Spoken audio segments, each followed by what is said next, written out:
Bulatkan tekad, kuatkan hati, negeri ini memanggilmu kawan. Belajar, bergerak, berbagi untuk negeri, guru penggerak majukan pendidikan. Guru penggerak menghamba pada murid, kreatif rancang pembelajaran. Hargai potensi, tingkatkan prestasi, lahirkan profil pelajar Pancasila. Belajar, bergerak, berbagi untuk negeri, kita menjalin kolaborasi. Belajar, bergerak, berbagi untuk negeri, demi bakti pada Ibu Pertiwi.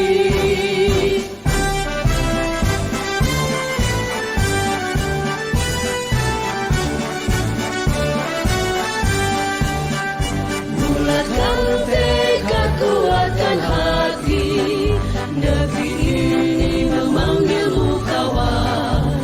Belajar, bergerak, berbagi untuk negeri, guru penggerak majukan pendidikan.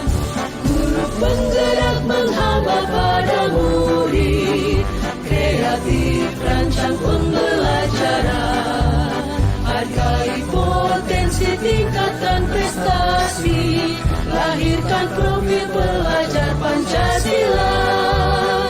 Belajar, bergerak, berbagi untuk negeri, kita menjalin kolaborasi. Belajar, bergerak, berbagi untuk negeri, demi bakti pada Ibu Pertiwi. Belajar, bergerak, berbagi untuk negeri, kita menjalin kolaborasi. Belajar, bergerak, berbagi untuk negeri, demi bakti pada Ibu Pertiwi. Demi bakti pada Ibu Pertiwi.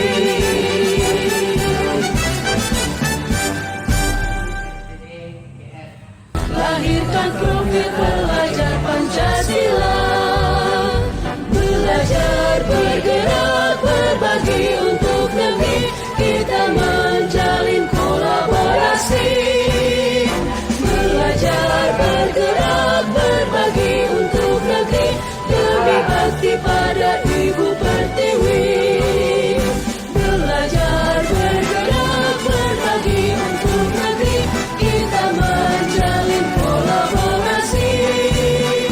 Belajar, bergerak, berbagi untuk negeri, demi bakti pada Ibu Pertiwi. Demi bakti pada Ibu Pertiwi. Yang suka tidak suka harus tuntutan zaman untuk ke arah sana itu memang diharuskan. Baik Bapak Ibu Guru, mungkin kurang lebih 1 jam saya minta waktunya untuk programnya Ibu Putri, supaya ini kan memang betul-betul diselesaikan. Jadi mari kita simak dan ikuti dengan baik secara bersama. Atas perhatian Bapak Ibu Guru sekalian, saya ucapkan terima kasih kepada Ibu Putri. Langsung kita mulai. Baik, terima kasih Ibu Kepala Sekolah. Assalamualaikum warahmatullahi wabarakatuh. Waalaikumsalam warahmatullahi Shalom. Shalom. Selamat siang. Siang. Masih semangat Bapak Ibu Guru? Masih. Ya, yang terhormat Ibu Kepala Sekolah dan Bapak Ibu Guru, saya mohon maaf menyita waktunya sebentar. Bukan sebentar, ini akan lama. Untuk kegiatan saya pada siang hari ini tentang aksi nyata diseminasi menyebarkan pemahaman dan penerapan pengalaman budaya positif. Ya Bapak Ibu Guru, ini adalah fasilitator saya Bapak Hasko Pancoro, MPD, dan Ibu pengajar saya Ibu Yeni Yulistina, SPDGN. Nah, sebelum kita mulai Bapak Ibu Guru, di sini saya minta Bapak Ibu Guru saling senyum selama 30 detik untuk menemukan aura-aura positifnya. Saling melihat senyum, Senyum manis, iya. Pak Boni. Baik. Iya, senyum aja ya, jangan ketawa. Baik Bapak Ibu guru hebat, pada kesempatan siang hari ini kita akan mempelajari tentang budaya positif. Saya rasa Bapak Ibu guru sudah pernah mengikuti, sudah pernah mendengar, bahkan mungkin melihat di YouTube atau video-video yang lainnya ya, sudah tidak asing lagi. Jadi Bapak Ibu guru, budaya positif ini merupakan perwujudan dari nilai-nilai atau keyakinan universal yang diterapkan di sekolah. Budaya positif dapat mendorong murid untuk mampu berpikir, bertindak, dan mencipta sebagai proses memerdekakan dirinya sehingga murid mampu mandiri dan bertanggung jawab. Dalam konsep budaya positif ini terdiri dari beberapa bagian. Yang pertama adalah perubahan paradigma belajar. Kedua, disiplin positif. Ketiga, nilai-nilai kebajikan. Keempat, kebutuhan dasar manusia. Kelima, motivasi perilaku manusia. Keenam, posisi kontrol guru. Ketujuh, keyakinan kelas. Dan yang terakhir adalah segitiga restitusi. Ya Bapak Ibu guru, kita masuk pada tahapan inti pertama dari budaya positif adalah pembelajaran dengan paradigma baru. Ya, pembelajaran dengan paradigma baru ini merupakan pembelajaran yang dirancang berdasarkan prinsip berdiferensiasi, sehingga peserta didik belajar sesuai dengan kebutuhannya berdasarkan tahap perkembangan, sesuai dengan teori psikologi modern untuk mewujudkan profil pelajar Pancasila. Nah Bapak Ibu guru, sasarannya adalah profil pelajar Pancasila, di mana kita ketahui bersama yang pertama adalah beriman, bertakwa kepada Tuhan Yang Maha Esa dan berakhlak mulia. Kedua adalah berkebinekaan global. Ketiga, bergotong royong. Keempat, kreatif. Kelima, bernalar kritis. Dan yang terakhir adalah mandiri. Ini merupakan pembelajaran dengan paradigma baru. Kita berfokus berangkat dari profil pelajar Pancasila ini. Selanjutnya Bapak Ibu guru, ini biasa yang sering terjadi miskonsepsi teori kontrol atau ilusi kontrol menurut Dr. William Glasser. Sering kita sebagai guru dahulu berpikir bahwa ilusi mengontrol murid, bahwa murid itu bisa kita kontrol. Murid itu ada di tangan kita dan bisa kita setir mau ke kiri mau ke kanan ya.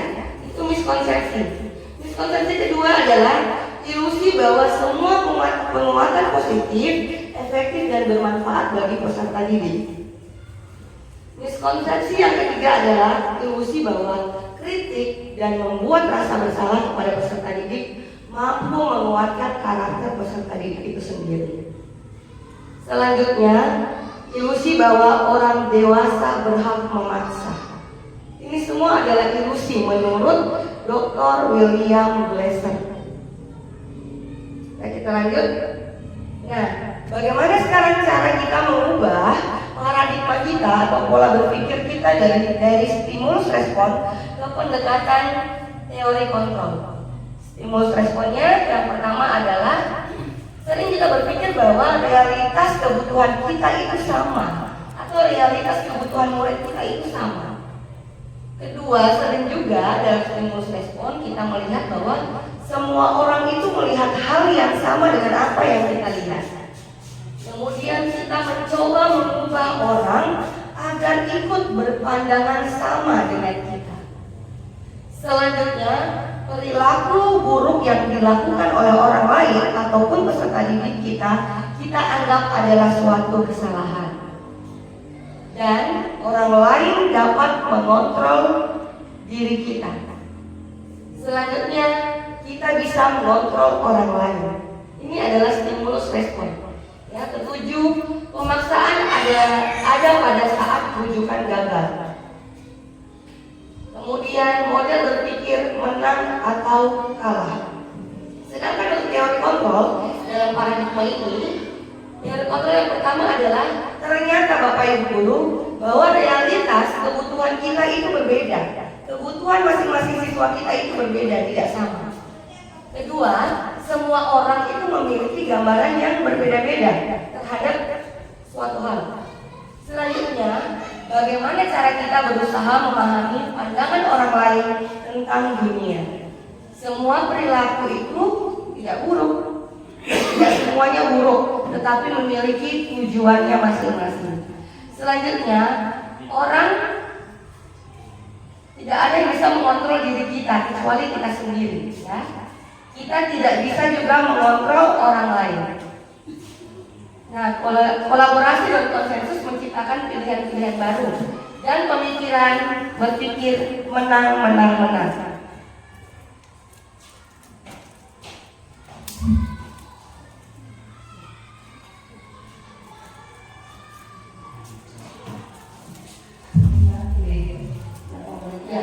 Kemudian kita masuk pada disiplin.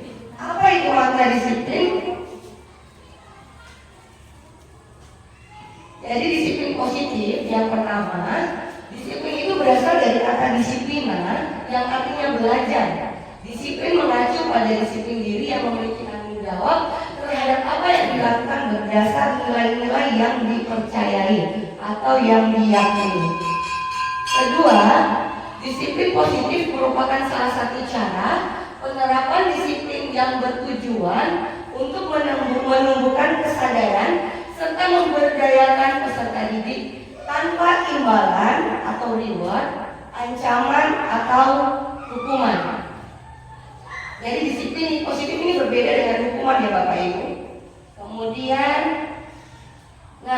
sebagai pendidik, tujuan kita adalah menciptakan peserta didik yang memiliki disiplin diri sehingga mereka berperilaku mengacu kepada nilai-nilai kebajikan universal dan memiliki motivasi intrinsik atau dari dalam diri mereka sendiri dalam perubahan-perubahan perilaku ke arah yang lebih baik. Kita masuk ke nilai-nilai kebajikan universal. Jadi ada beberapa nilai kebajikan universal. Nilai-nilai kebajikan itu adalah sifat-sifat positif manusia yang merupakan tujuan mulia yang ingin dicapai oleh setiap individu. Nilai-nilai tersebut bersifat universal dan lintas bahasa, suku, agama maupun latar belakang. Jadi nilai universal ini Bapak Ibu tidak memandang kita dari suku mana, agama apa, latar belakang apa, bahasanya seperti apa, tidak memandang hal itu semua. Selanjutnya adalah contoh nilai kebajikan institusi atau organisasi menurut profil pelajar Pancasila. Apa saja nilai kebajikannya? Yang pertama adalah beriman bertakwa terhadap Tuhan Yang Maha Esa dan berakhlak mulia. Kedua, berkebinekaan global. Ketiga, gotong royong. Keempat, mandiri, bernalar kritis dan kreatif. Selanjutnya, kita lihat dari nilai kebajikan menurut IBO atau Primary Years Program atau PYP. Nilai-nilai kebajikannya adalah toleransi, rasa hormat, integritas, mandiri, menghargai, antusias, empati, keingintahuan, kreativitas, kerjasama, percaya diri, dan komitmen. Itu adalah nilai universal menurut Primary Years Program ya, atau PYP. Selanjutnya yang ketiga itu nilai-nilai kebajikan menurut keterampilan hidup atau life skill. Nah, di sini dikatakan dapat dipercaya, lurus hati, menjadi pendengar yang aktif, tidak merendahkan orang lain, dan memberikan yang terbaik dari diri. Jadi disiplin positif ini nanti berangkat juga dari nilai-nilai kebajikan ini. Nah Bapak Ibu, sebelum kita lanjut, kita tepuk 5S dulu ya. Ya, tepuk 5S ya Bapak Ibu, seperti ini. Bila bertemu teman tersenyumlah, tepuk 3 kali. Lalu ucapkan salam kepadanya, sapa apa kabarnya, sopanlah terhadapnya, santunlah tanda sayang kepadanya. Ayo sama-sama kita nyanyi ya, kita coba ya Bapak Ibu ya. 1, 2, 3. Bila bertemu teman tersenyumlah, lalu ucapkan salam kepadanya, Sapa apa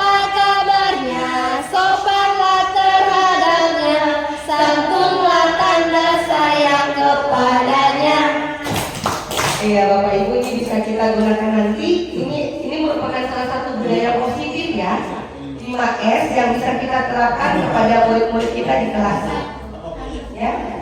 Bisa kita terapkan di semua kelas nih Bapak Ibu, untuk bagaimana mengajarkan anak-anak atau mengingatkan anak-anak terhadap budaya 5S. Kita lanjut Bapak Ibu Guru. Selanjutnya Bapak Ibu Guru. Oh iya sebentar. Jadi kita lanjut selanjutnya, yaitu bahwa setiap perilaku manusia itu memiliki kebutuhannya masing-masing. Apa?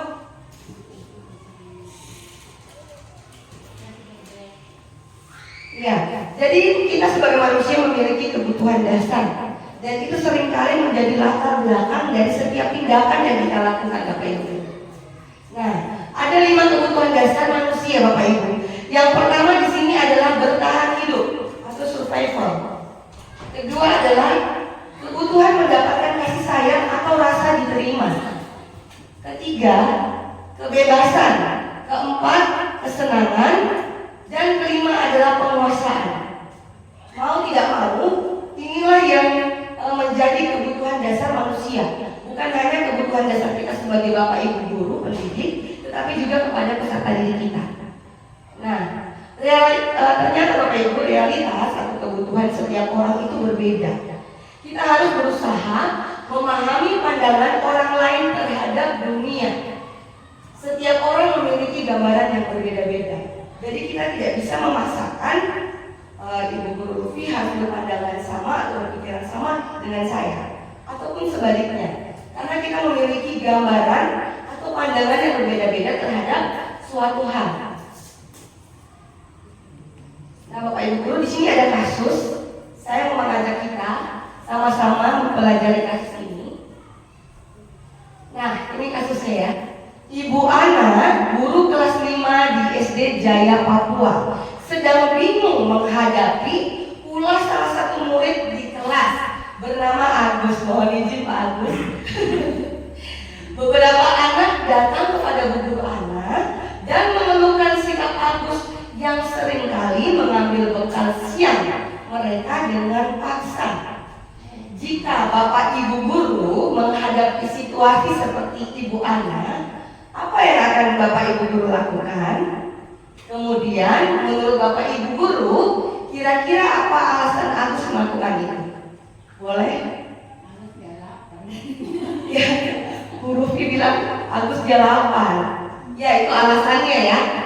Kalau Bapak Ibu Guru jadi Ibu Ana, kira-kira apa yang Bapak Ibu Guru lakukan? Pak Agus? Itu karena uang sakunya itu tidak dikasih sama orang tua. Ya, uang saku tidak dikasih oleh orang tua. Ya, benar. Merasa ya ibunya orang tua itu kurang Memperhatikan orang tua kurang ya. Jadi kira-kira menurut Pak Agus, kalau Pak Agus berada di situasi Bu Ana, apa yang akan Pak Agus lakukan buat anak Agus? Gitu ya, sama-sama Agus. Kira-kira apa tindakannya? Membawakan bekal untuk Agus. Oh ya, Bu Esti bilang membawakan bekal. Sebagai guru kita bawakan bekal. Kemudian apa lagi penyelesaian masalahnya? Sekali katanya sebagai guru ngasih uang jajan. Apa kita cari tahu latar belakang keluarganya anak Agus ini? Ya. Latar belakang dulu. Ya, dicari tahu dulu ya. Kalau Ibu Paswa dicari tahu dulu latar belakang. Benar sekali Bapak Ibu. Nah, iya. Benar. Ya luar biasa, kita tepuk tangan dulu Bapak Ibu guru. Jawabannya, semua yang Bapak Ibu guru katakan itu benar ya, benar adanya. Semua melatar belakangi adalah kebutuhan. Coba kita lihat ya. Kita lihat bersama-sama Bapak Ibu guru. Nah, dalam konteks penerapan disiplin positif, Ibu Ana sebaiknya mencari tahu dulu alasan Agus melakukan tindakan tersebut agar dapat mengetahui kebutuhan mana yang sedang berusaha dipenuhi Agus. Jadi ada 5 kemungkinan kebutuhan Agus ya Bapak Ibu guru ya. Coba yang pertama ya kita lihat. Nah, tadi bilang benar ya, dia lapar dan orang tuanya tidak membawakan bekal, sehingga kebutuhan yang Agus rasakan di sini adalah survival. Dia ingin bertahan hidup. Bagaimana supaya perut dia kenyang? Yaitu tadi, walaupun caranya salah, dia merebut makanan temannya.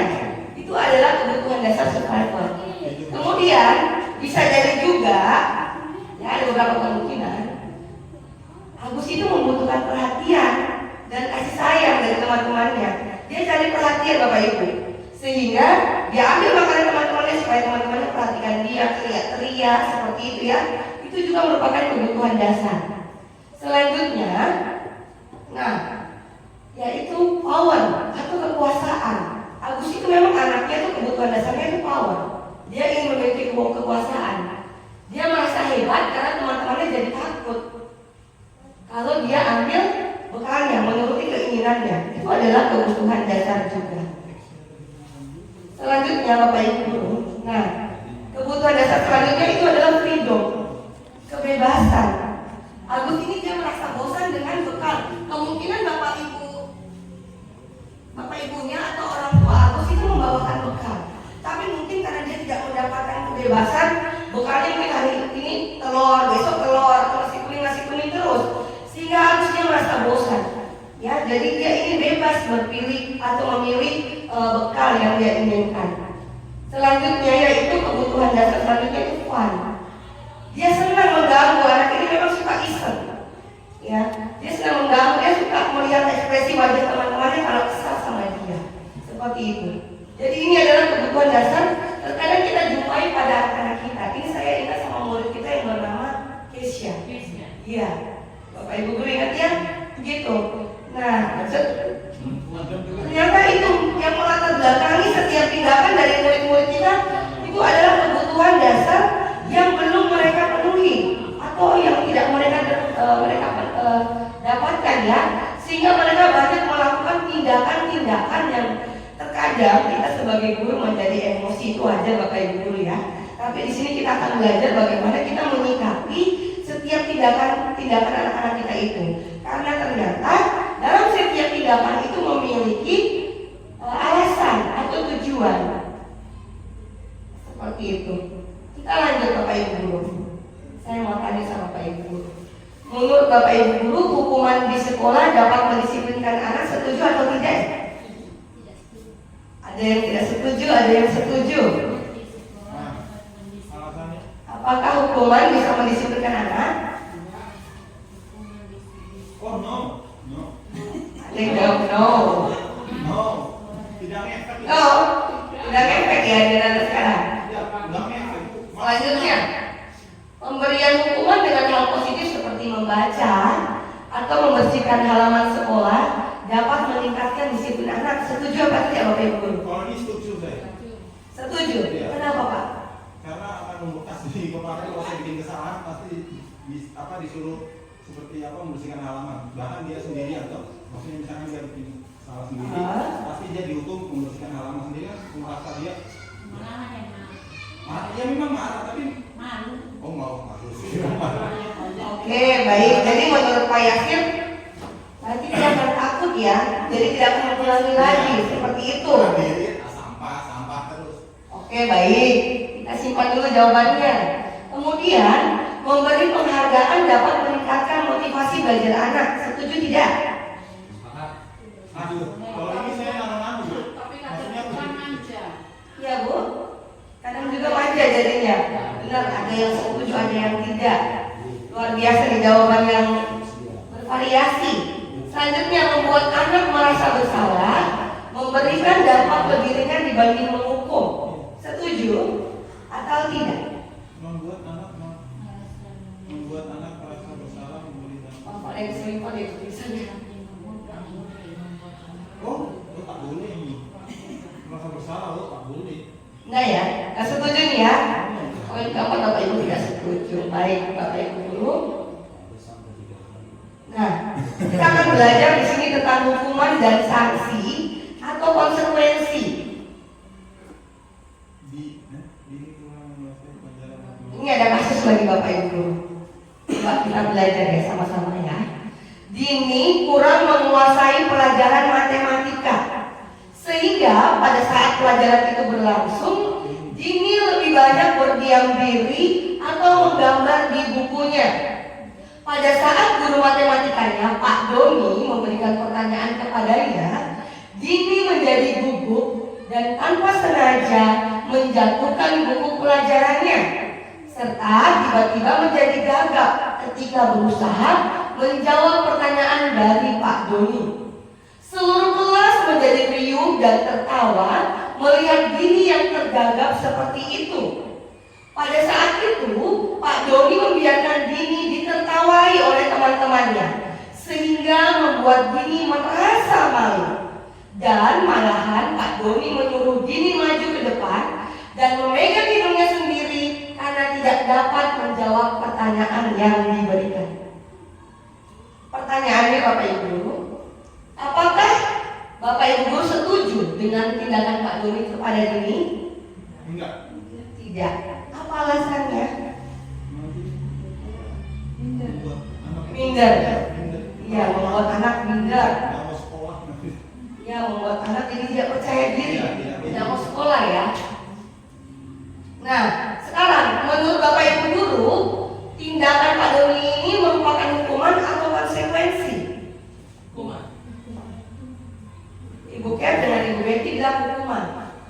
Bapak Ibu yang lain kira-kira hukuman atau konsekuensi? Gimana Pak Doni? Pak Doni. Tanggapan. Untung bukan Pak Gon ya, itu Pak Doni ya. Hukuman ya? Iya, sepakat hukuman. Jadi Bapak Ibu Guru, hukuman atau konsekuensi bisa kita lihat di sini. Yang pertama, hukuman itu membuat siswa kita menjadi identitas gagal. Ya, sedangkan bagaimana cara kita merubah identitas sukses itu melalui disiplin. Disiplin itu juga terbagi menjadi dua Bapak Ibu. Ada konsekuensi dan ada restitusi. Mungkin Bapak Ibu Guru masih awam dalam restitusi karena saya setelah masuk dalam modul 1.4 ini di pendidikan calon berguna, saya juga baru mendengar restitusi ini, baru saya pelajari ya Bapak Ibu Guru. Jadi yang pertama di sini, kalau kita memberikan hukuman Bapak Ibu, sesuatu itu akan menyakitkan kepada anak kita, ya, baik fisiknya, baik pemikirannya, kemudian tidak akan menjadi nyaman untuk anak kita jangka waktu panjang. Korban mendapatkan keadilan, murid atau anak akan tersakiti, perilaku pasif, agresif menjadi meningkat. Sistem tidak akan berjalan bila murid tidak takut, ya. Jadi hukuman itu tidak akan berjalan dengan baik, tidak akan merubah karakter murid jika murid kita tidak menjadi takut. Kemudian berlaku hanya pada sesuatu atau tidak berlanjut pada kehidupan nyata, ya. Jadi hukuman ini hanya akan dilakukan pada saat dia melakukan kesalahan, tidak berlanjut. Peraturannya adalah kamu harus. Kita memaksakan anak untuk melakukan apa yang kita inginkan. Murid atau anak itu ternyata memiliki peraturan Bapak Ibu. Nah, seringkali kita menggunakan kata-kata seperti ini. Awas kalau dilakukan lagi ya, nanti awas kamu. Nanti lihat ya Ibu Guru ya, itu sering kita ucapkan ya Bapak Ibu Guru. Kemudian mode paksaan, mendorong peserta didik untuk menyalahkan diri. Sedangkan konsekuensi Bapak Ibu Guru itu sesuatu yang sudah harus terjadi karena sudah ada kesepakatan sebelumnya. Namun ternyata kesepakatan itu terkadang membuat siswa kita tidak nyaman. Ya, selanjutnya penguatan hanya bertahan dalam jangka waktu pendek saja. Korban bisa diabaikan. Membantu penerapan mengikuti peraturan dalam masyarakat. Apa peraturannya? Mampukah kamu melakukannya? Terima kasih. Murid atau anak menghormati peraturan. Lakukan apa yang saya katakan. Ini netral ya. Bagaimana stimulus responnya? Mendorong kepatuhan dan konsep diri. Sedangkan restitusi Bapak Ibu Guru, restitusi ini kita memberikan pilihan kepada peserta didik. Jadi kita memberikan pilihan, peserta didik kita sendiri yang menentukan apa pilihan dari dirinya sendiri. Kemudian restitusi ini menguatkan untuk murid atau anak dalam jangka panjang, karena ini akan terus dilakukan seperti itu. Kemudian dalam restitusi korban mendapat ganti, murid atau anak mendapatkan penguatan, masalah juga terpecahkan. Dan di dalam restitusi ini murid belajar bertanggung jawab atas perilakunya. Kemudian dalam restitusi fokus pada pemecahan masalah dalam jangka waktu panjang. Dan dalam restitusi seringkali diberikan pertanyaan bahwa apa yang kamu yakini, apa yang bisa kamu lakukan untuk memperbaiki masalah ini. Murid atau anak menghormati diri dirinya dan juga orang lain. Seperti itu. Nah, Bapak Ibu Guru, jadi ada 5 teori motivasi, ada teori motivasi perilaku manusia. Dan tadi sudah saya singgung bahwa setiap perilaku kita itu memiliki tujuan. Yang pertama adalah motivasi eksternal. Nah, seringkali Bapak Ibu Guru, anak-anak melakukan yang kita minta atau yang kita berikan karena untuk menghindari ketidaknyamanan atau mereka menghindari hukuman. Karena mereka memikirkan, kalau saya tidak lakukan apa yang ibu guru perintahkan buat saya, maka apa yang akan saya terima nanti? Seperti itu. Apa konsekuensi yang saya dapatkan ya? Selanjutnya, masih motivasi eksternal dari luar. Anak sering melakukan apa yang kita inginkan karena ingin mendapatkan imbalan atau penghargaan, ya. Jadi diiming-imingi oleh pemberian penghargaan. Kalau saya lakukan ini, saya dapat apa? Saya dapat hadiah nggak ya? Seperti itu. Jadi ini adalah motivasi eksternal. Sedangkan motivasi internal yang merupakan tujuan dari disiplin positif ini sendiri adalah siswa dapat melakukannya untuk menghargai diri sendiri. Dan saya akan menjadi orang seperti apa jika saya melakukan hal itu. Ya, jadi ada motivasi eksternal dan motivasi internal. Dan menjadi tujuan kita dalam disiplin positif adalah bagaimana kita menumbuh kembangkan motivasi internal dari dalam diri siswa itu sendiri.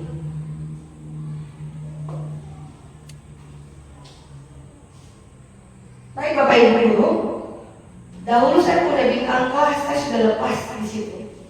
Saya dulu sebelum saya mengikuti pendidikan calon guru penggerak dan mendapatkan pembelajaran tentang disiplin positif, saya dulu sering memberikan penghargaan. Saya pikir dengan memberikan penghargaan itu siswa saya lebih jadi termotivasi, jadi semangat belajarnya. Begitu ya Bapak Ibu. Ternyata Bapak Ibu, penghargaan itu berlaku sama dengan hukuman. Dalam arti meminta atau membujuk seseorang melakukan sesuatu untuk memenuhi suatu tujuan tertentu dari orang yang meminta atau membujuk. Nah, jadi dia ketergantungan. Tadi benar ya yang dikatakan, anak-anak jadi manja. Dia nggak akan mau mengerjakan tugas kalau nggak dapat hadiah, nggak dapat imbalan. Seperti itu. Iya, betul. Iya, itu adalah suatu konsep yang dahulu juga saya lakukan dan sekarang saya tersadarkan bahwa ternyata Bapak Ibu Guru memberikan penghargaan itu salah, ya, tidak dibenarkan begitu. Karena murid akan boleh sih sekali-sekali. Jadi kita akan bedakan apresiasi dengan penghargaan. Ternyata itu berbeda di sini Bapak Ibu Guru ya.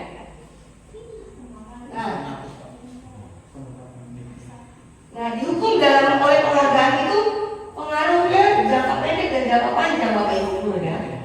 Selanjutnya, penghargaan itu bisa merusak hubungan. Jadi ketika kita memberikan hadiah kepada si murid si A, B, murid si C, dan selanjutnya mereka akan merasa iri. Guru ternyata cuma sayang sama yang lain. Mereka masih rendah diri.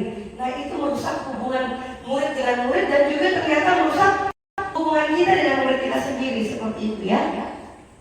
Selanjutnya Bapak Ibu Guru, penghargaan itu menghukum, tadi saya dikatakan. Kemudian penghargaan itu menurunkan kualitas. Tadi jadi anak itu belajar hanya karena mendapatkan penghargaan, bukan berdasarkan dari faktor internalnya, intrinsik dirinya sendiri, untuk dirinya sendiri. Penghargaan mengurangi ketepatan dan penghargaan mematikan kreativitas, gitu ya. Jadi seharusnya murid kita bisa berpikir lebih kreatif, tapi karena penghargaan dia terburu-buru supaya lebih cepat. Contohnya murid yang lebih cepat kita kasih hadiah seperti itu Bapak Ibu ya. Penghargaan itu tidak efektif dan penghargaan mengurangi motivasi intrinsik. Baik, selanjutnya Bapak Ibu Guru, ini adalah program kebajikan apresiasi. Nah, ini yang harus kita lakukan. Jadi berbeda, kita harus membedakan antara penghargaan, pemberian reward atau apresiasi. Nah, apresiasi bisa dari berupa tepuk jempol, pujian, seperti itu. Kita bisa memberikan pengakuan secara khusus pada murid, berikan pengakuan secara pribadi, memberikan pengakuan kepada semua murid ya secara bergantian, memberikan pengakuan secara konsisten dan fokus pada proses. Jangan kita memuji ketika anak mendapatkan 100 atau ketika hasilnya bagus baru kita puji. Tetapi ini kita berfokus pada proses. Ketika anak itu sudah berusaha contoh menolong temannya, ya kita puji dia, kita diapresiasi. Wah, tadi ibu guru lihat kamu luar biasa ya nak, kamu sudah mau menolong orang lain. Nah itu namanya penguatan-penguatan yang akhirnya membuat mereka jadi lebih bersemangat untuk menerapkan atau melakukan kebaikan.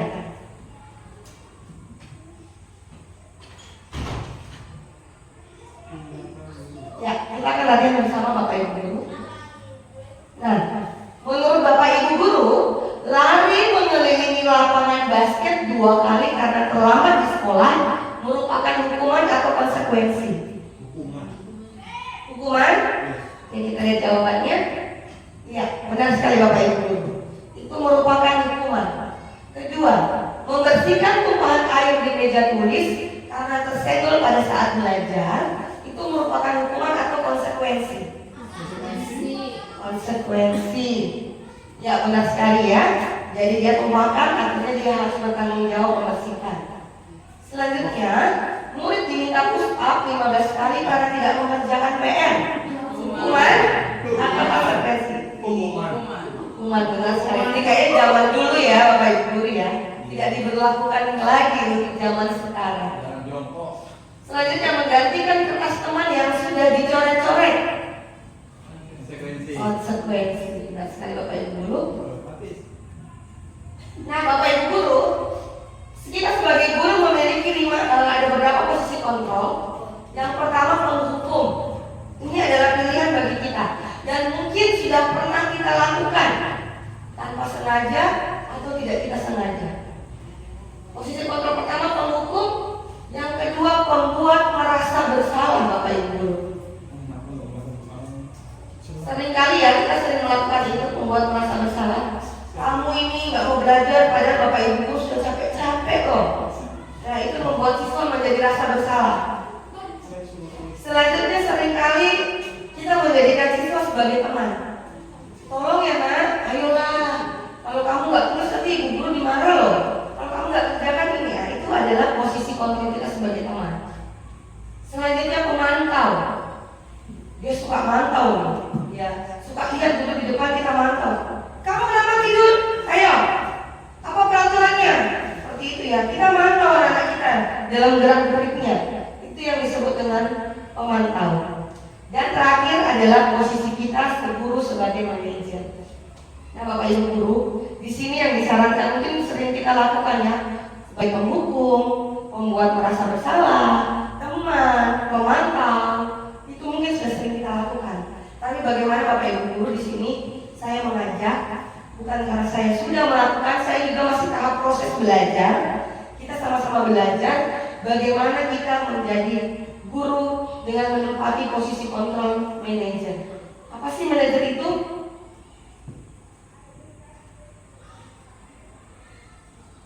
Nah, Bapak Ibu Guru, ini ya, saya kecewa sekali dengan kamu. Ini yang mengatakan membuat merasa bersalah. Akhirnya peserta didik jadi merasa bersalah. Saya udah buat guru saya kecewa.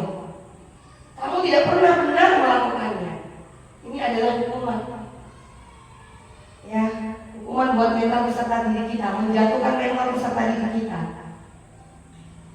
Ayolah lakukan. Kamu tidak kasihan ibu. Ini adalah posisi kontrol sebagai seorang teman. Apakah kamu mau mendapatkan stiker bintang hari ini? Ini adalah pemantau Bapak Ibu.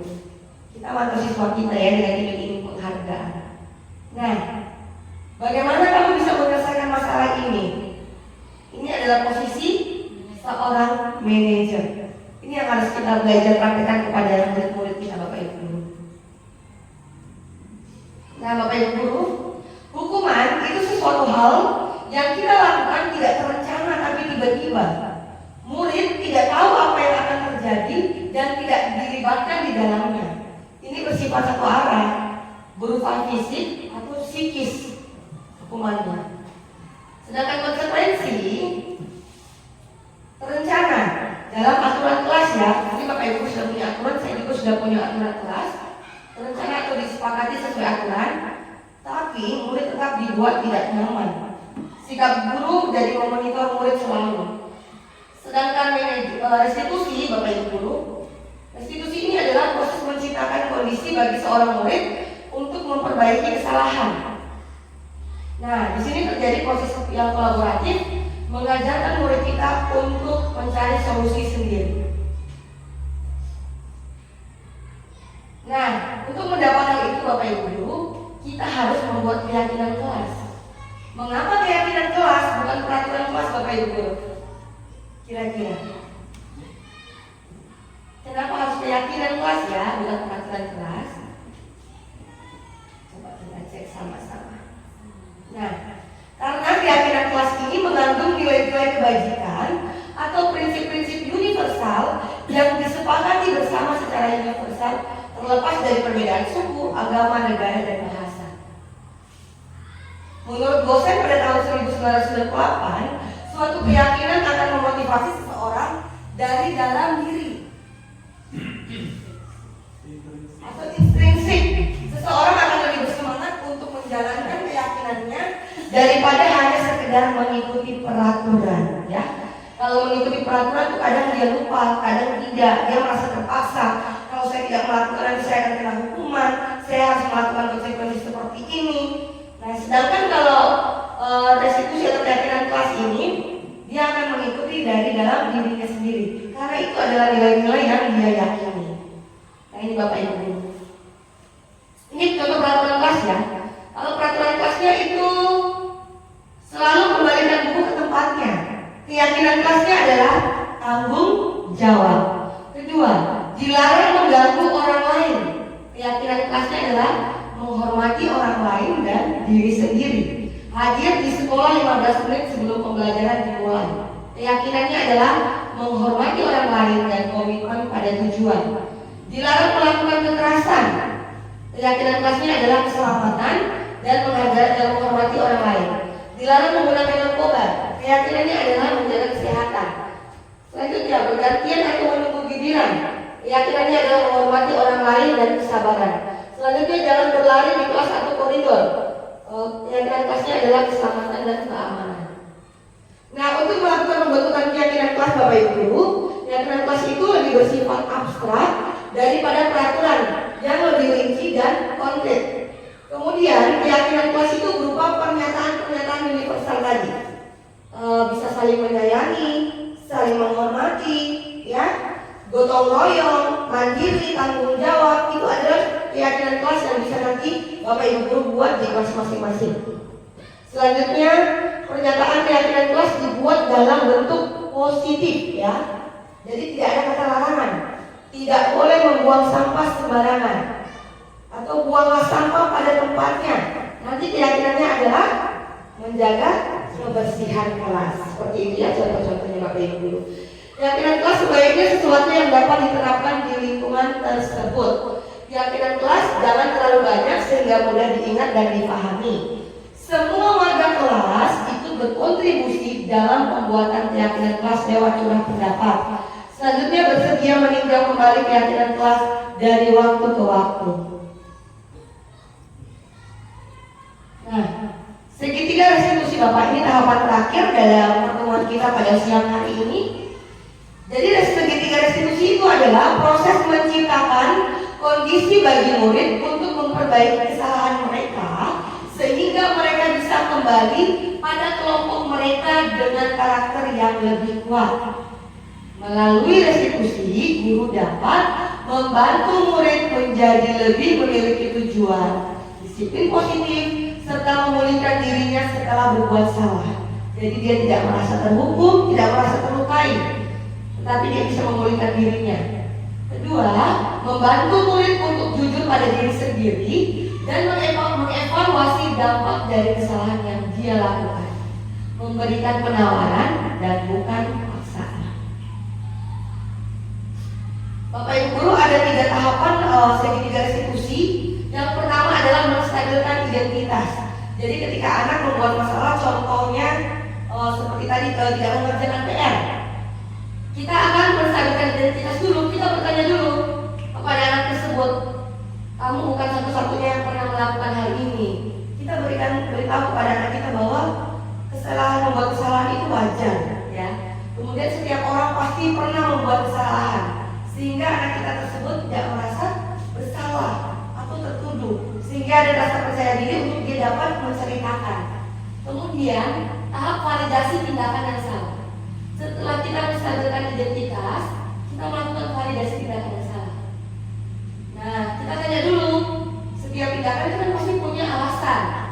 Mengapa kamu melakukan itu? Kenapa kamu tidak mengerjakan PR, nak? Pasti dia punya alasan, dia akan sampaikan. Nah, kalau begitu, adakah cara untuk kamu menyelesaikan masalah ini agar tidak terulang kembali? Jadi kita menawarkan anak tersebut untuk mencari solusinya sendiri. Setelah kita melakukan validasi tindakan yang salah, kita masuk pada tahapan ketiga, yaitu menanyakan keyakinan. Kita tanyakan kembali, ingat nggak sama keyakinan kelas kita, nak? Apa keyakinan kelas kita? Suruh dia mengingat. Nanti murid kita akan menyebutkan tanggung jawab. Ya, mengerjakan PR itu merupakan salah satu keyakinan kelas, tanggung jawab. Jadi dia ingat. Kemudian kita tawarkan, kira-kira ke depannya kamu mau bagaimana? Mau jadi murid yang seperti apa, nak? Apakah mau mengulangi tidak mengerjakan PR lagi? Akhirnya di situ dia akan merenungi kesalahan yang dia buat dan dapat memperbaiki kesalahannya sendiri. Ini untuk segitiga restitusi ya Bapak Ibu Guru. Tadi menstabilkan identitas, kita bisa menyampaikan pertanyaan atau pernyataan bahwa berbuat salah itu wajar, tidak ada manusia yang sempurna. Ibu bapak juga pernah melakukan kesalahan seperti itu. Kita bisa menyelesaikan ini. Bapak ibu tidak mencari siapa yang salah, nah, tapi bapak ibu ingin mencari solusi bersama-sama. Kamu berhak merasa begitu. Selanjutnya pada tahapan validasi tindakan yang salah, kamu pasti punya alasan untuk melakukan hal itu. Kamu patut bangga dengan dirimu sendiri karena kamu telah melindungi sesuatu yang penting buatmu. Padahal kamu bisa melakukan yang lebih buruk daripada ini. Selanjutnya keyakinan kelas. Apa keyakinan yang kita percayai? Apa nilai-nilai yang telah kita sepakati bersama? Apa bayangan kita terhadap kelas kita yang ideal? Kamu mau jadi orang seperti apa? Ini Bapak Ibu Guru mungkin kemarin sudah ada yang lihat. Saya menerapkan segitiga restitusi.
Nah, Bapak Ibu Guru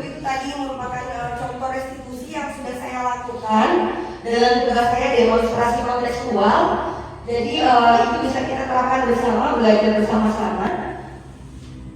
Nah ini sebagai penutup, dalam penerapan program disiplin positif, hendaknya guru memiliki standar kepribadian profesional dan sosial yang baik, di mana guru mampu merefleksi dirinya dalam posisi kontrol saat ini. Bagaimana perjalanan dirinya sebagai among atau manajer yang menuntun murid-muridnya menjadi insan merdeka dan bertanggung jawab. Ini merupakan standar nasional pendidikan kita. Sekian dan terima kasih Bapak Ibu hebat, guru bergerak Indonesia Maju. Assalamualaikum warahmatullahi wabarakatuh. Salam sejahtera untuk kita semua. Masih semangat Bapak Ibu guru ya?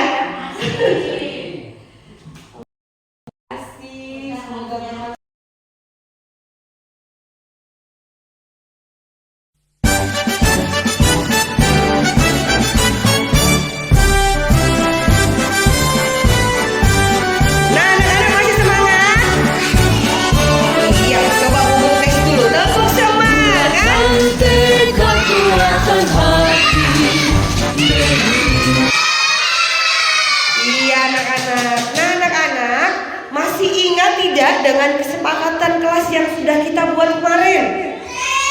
Pasti apa kesepakatan kelas kita? Iya, membuang sampah pada tempatnya. Kenapa? Dengar-dengaran. Iya, saling apa Noela? Saling menyayangi. Tidak boleh baku pukul. Apalagi? Iya. Apa? Tidak boleh berbohong. Betul, berarti jujur. Kita tuliskan di keyakinan kelas kita. Tidak boleh mencuri, betul sekali. Harus jujur. Nah, sekarang kita akan ubah kesepakatan kelas itu menjadi keyakinan kelas. Nah, sekarang Ibu Guru tuliskan keyakinan kelas kita ya, nanti anak-anak sebutkan ya. Keyakinan kelas. Nah, yang pertama tadi katanya membuang sampah pada tempatnya. Berarti apa itu keyakinannya? Menjaga kebersihan. Setuju anak-anak? Menjaga kebersihan. Kebersihan apa? Kebersihan kelas kita. Kemudian tadi tidak boleh berantem. Tidak boleh mengejek teman. Berarti keyakinan kelas kita adalah saling menyayangi. Saling menyayangi. Tadi juga kemarin kita sudah buat tidak boleh berbohong. Berarti harus jujur.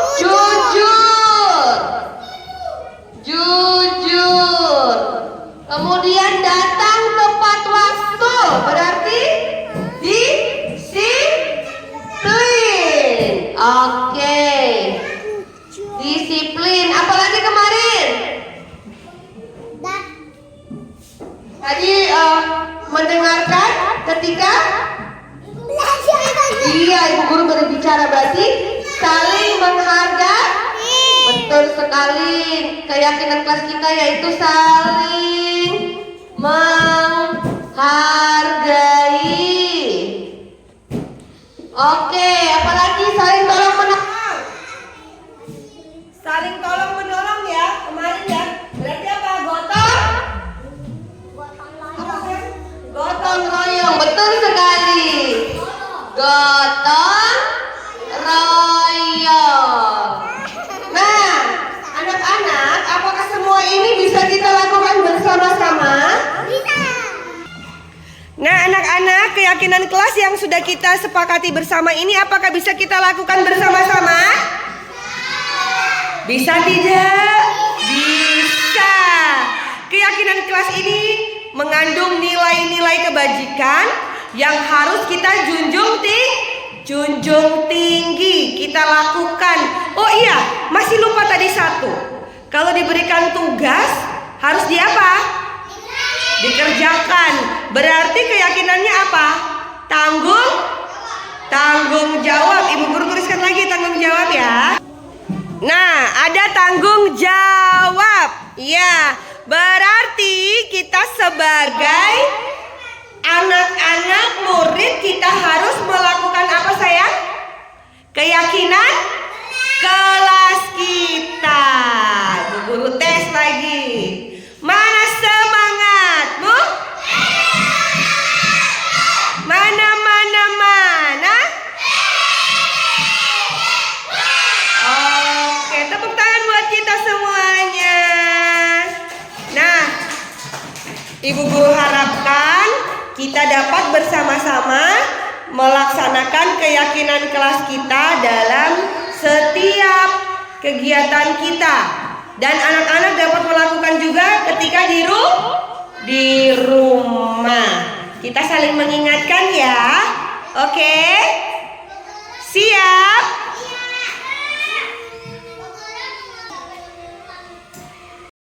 Baik Bapak Ibu guru hebat, selanjutnya inilah dokumentasi pembuatan keyakinan kelas antara saya dan murid saya di kelas 1 SD Impres 23 Kabupaten Sorong. Baik Bapak Ibu guru hebat, selanjutnya inilah dokumentasi Teman-teman, nama aku Desember, kelas 1A. Saya senang sama Bu Guru. Dan teman-teman membuat keyakinan kelas. Semoga saya jadi anak yang bertanggung jawab. Dadah. Nama saya Adi. Saya senang sekali membuat keyakinan kelas bersama teman-teman dan ibu guru. Semoga saya menjadi anak yang bertanggung jawab. Terima kasih. Dadah. Perkenalkan, saya Hesti, rekan sejawat dari Ibu Maria Putri. Dari pelaksanaan diseminasi yang telah dilakukan oleh Ibu Putri sangat bermanfaat. Semoga kami sebagai guru di sekolah ini dapat melaksanakan keyakinan kelas tersebut di kelas kami masing-masing, supaya di sekolah kami tercipta budaya positif yang dapat kami lakukan. Terima kasih. Memanggilmu kawan, belajar bergerak berbagi untuk negeri, guru penggerak majukan pendidikan, guru penggerak menghamba pada murid, kreatif rancang pembelajaran, hargai potensi tingkatkan prestasi, lahirkan profil pelajar Pancasila.